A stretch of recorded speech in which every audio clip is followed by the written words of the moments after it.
Good morning. It is October 3rd, 2018, and it's chilly out. It rained all night long. As you can tell, I'm still not 100% yet, but I'm getting better. So I had to reset my phone. You know, I actually haven't even listened to see if my mic works on these videos. I should probably do that because my mic is not working for the speakerphone or for Facebook Messenger. But it works for Bixby, it works for voice to text, but it doesn't work for speakerphone or Messenger video. So I'm gonna have, there's gotta be something going on. So I had to reset my phone last night thinking that would work, and it didn't work, I don't think. So I should just check to see if this actually is recording voices. I didn't even listen to any of them. I just uploaded them last night because I knew I had to reset my phone, so I just uploaded them. So I'll check that after. So I have an appointment to meet with the surgeon on the 17th. So things are trudging ahead, and I feel like Jack right now. Jack shit. I'm exhausted because I'm not sleeping because I'm so busy trying to cough. It's that dry cough that nothing is there, so nothing is breaking up. And so then now the back of my throat hurts and the lining of my lungs hurt because I'm coughing, but nothing's breaking up. I don't know how to fix this. I don't know how to fix that. So, not anything to talk about. I have not been eating bad. I haven't been doing anything awful. Today I do have a salad with turkey and lettuce and tomatoes.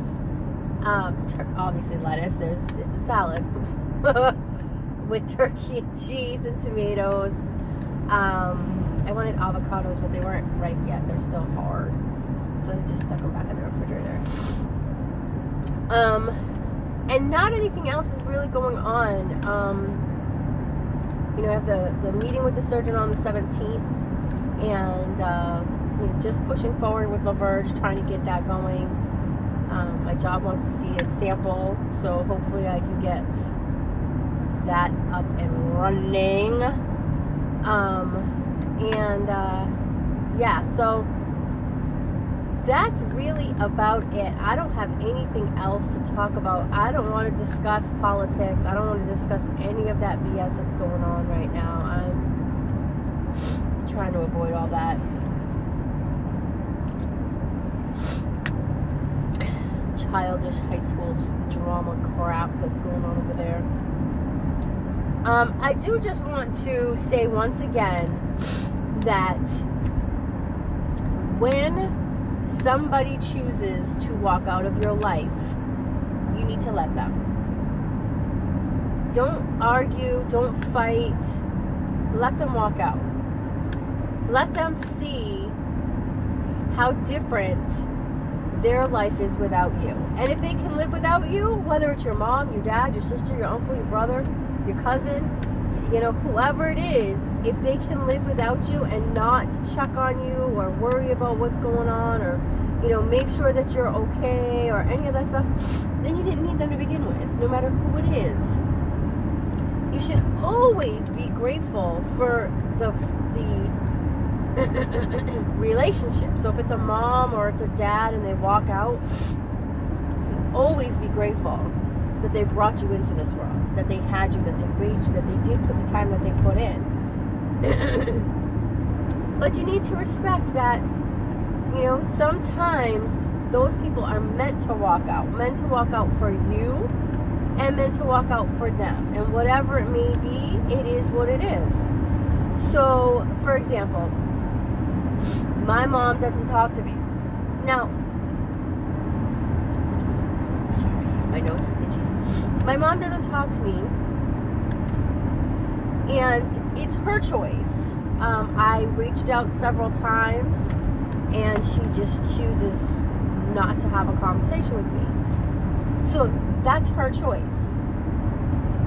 And though I am sad that my mom is not a part of my life,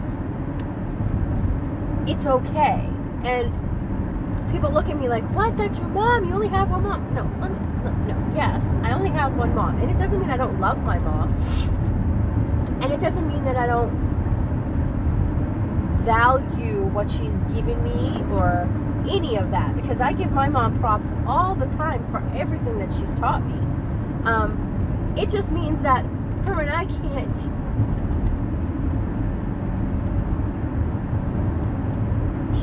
she's chosen to not talk to me for childish reasons, and I have chosen to respect that, because I don't need to devalue who I am to have that relationship.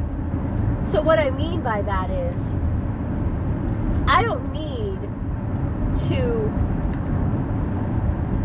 dance with the devil. Not that she's the devil, but I'm just saying, I don't need to dance with the devil in order to be honored. I don't. And so with some people, it's always a give-give relationship. You're always giving, in a give-take relationship. You're always giving and they're always taking. And though with my mom, it wasn't always a give-take, it was always a give because you owe me. And you know, not until I left the state of Maine did I really realize that I sacrificed a lot of my happiness just to have relationships, because they meant so much to me. You know, I always wanted my mom, my dad, my sister, my cousins, my aunts, my uncles. I always wanted that family connection. And I was willing to do whatever it was to have them. And even if it meant sacrificing my own happiness, I was willing to do that, because I so desperately wanted that love from them. And it wasn't because I don't love myself, because I do and I did love myself, but I wanted that family. I wanted that bond, that connection. I wanted that but I wanted it from people who didn't cherish it as much as I cherish it, who didn't want it as much as I wanted it. So I would force things. I would be like, okay, you're not coming to see me, I'm going to see you. Okay, you're not going to do this, but I'm going to come and do it. And it made me stressed, because now I'm taking on, in order to have those relationships, I'm taking on burdens I don't need to, just so I could have that relationship with somebody. And that's unhealthy. It's not okay.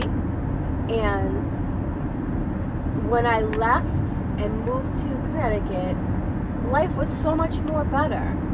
I really enjoyed me, and I enjoyed my son, and I enjoyed James, and I enjoyed doing things, and I enjoyed it so much. And I seen a whole different side of how life really should be. And then having real relationships with real friends and real people who really wanted to have those relationships with me was so nice. You know, I didn't have to bribe or beg or plead or any of that with these people.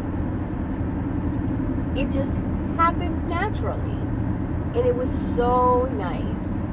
And so you know, when my mom decided to walk out, you know, of my life, I reached out because it was my mom, and so I let her, you know, have her space, and then I tried to reach out, and then, you know, she denied me, and so I reached out again later on, and she denied me again, and then I said, okay, I'm not doing it again. And you know, I honestly am okay with it. And a lot of people don't understand it, can't comprehend how I cannot talk to my mom. And as a mom, I can't understand how you don't want to have a relationship with your child. But that's my mom. I don't know. I'm not in her head, and it is what it is. But I'm at peace with it because I've tried, and I'm okay with it because I'm not going to force a relationship. I'm not going to give a part of me up just to have you in my life. Now my sister's the same thing. My sister has left as well. And so, you know, for a while I started to think, is it me? Is it really me? Like, are people leaving because of, you know, I'm a shitty person? And no. You know, the problem is my mom really left because my mom wants things her way and her way only. And when I left and made that life choice in 2012 to move from Maine, I totally changed who I was. You know, I was no longer everybody's savior. I was no longer the control freak. I let a lot of things go. And my mom didn't like that change. And she blamed my husband, that it was his fault. And it really wasn't. You know, he just opened my eyes to certain things, and leaving the suffocation of everybody else's needs all the time opened my eyes. And the freedom of not taking on everybody else's burdens was wonderful. And so that's really what prompted the change and kept the change. You know, and I always refer to myself as the old Virginia. You know, I used to freak out about how, you know, how everything had to be my way or the highway. That's literally what I said. It was my way or the highway. You know, everything. And I would control everything. I would, you know, really be in charge of everything. And I learned that it's not important. You know, you need to let some things go. Let other people control certain things. You don't have to be in control of everything. And it feels great. My mom didn't like that.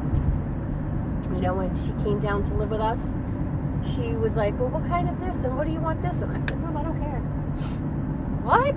You don't care? No, I don't care. Do what you want. I don't care. She didn't like that. But it is, you know,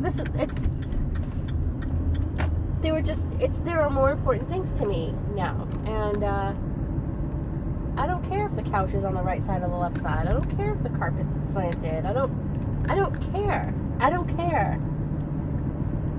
Let somebody else make that decision. Now, in my new apartment, I help James make the decisions, but as far as like the painting, you know, I don't care. Do what you want. Like, you want the walls black, paint them black. I don't care. If I don't like it, I don't like it, but I don't, you know, I'm not going to complain because I said I don't care, so I'm not going to complain. It feels better. It just feels better. So, my sister, so that's why my mom left, because she doesn't like the new Virginia. She doesn't like, you know, she wants me to be in control of everything, and I'm in control of the important things, you know, like, I do the important things, and the unimportant things, I don't care about. I don't. And I'm happier for it. My sister left because I don't chase after her to be a part of my life anymore. So I don't constantly call saying, hey, I'm doing this, do you want to be a part? And tell her telling me no.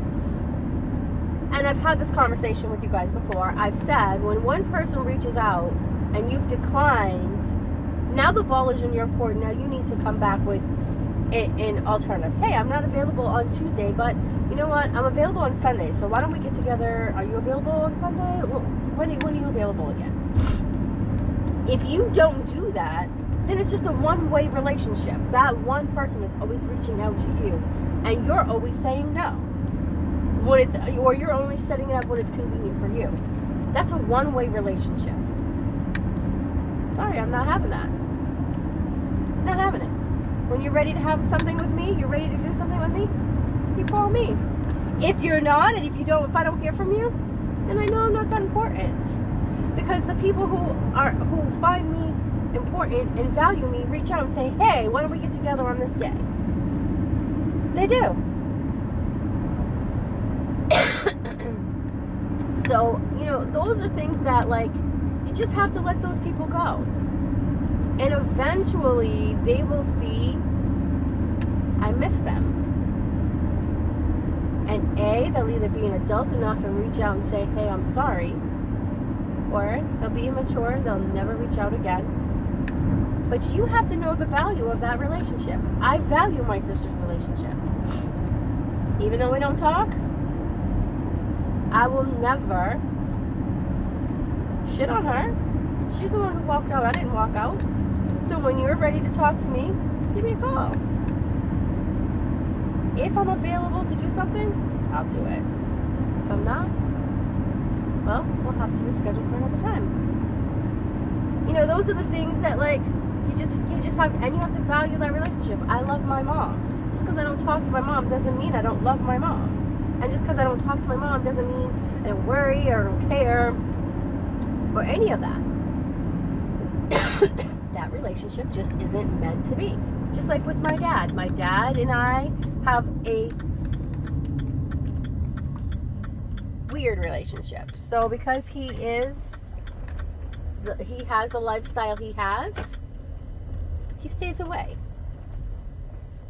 And I'm okay with that. But I check on him, and I know that he loves me, and I know he knows that I love him, and I just choose not to be a part of the lifestyle that he's in. I don't condone it. I don't approve of it. So therefore, I do not participate in it. Doesn't mean I don't love my dad. It doesn't mean I don't care if he's okay or not. We text, we talk. But when he's on his drinking binges, I don't hang out with him. When he's sober, he'll reach out and we'll hang out. You know, that's how that works. And it makes it so it's not as stressful for me. And I'm not as worried. And things don't bother me as much. So, that's it. I'm at work. So, you know what I say? The best investment you can make is an investment in you. What are you investing in you today? I'm going to keep investing rest. And I have to try to fix my phone. And go home and crochet. See? So you guys have a great day, and I will check in with you tomorrow. Bye-bye.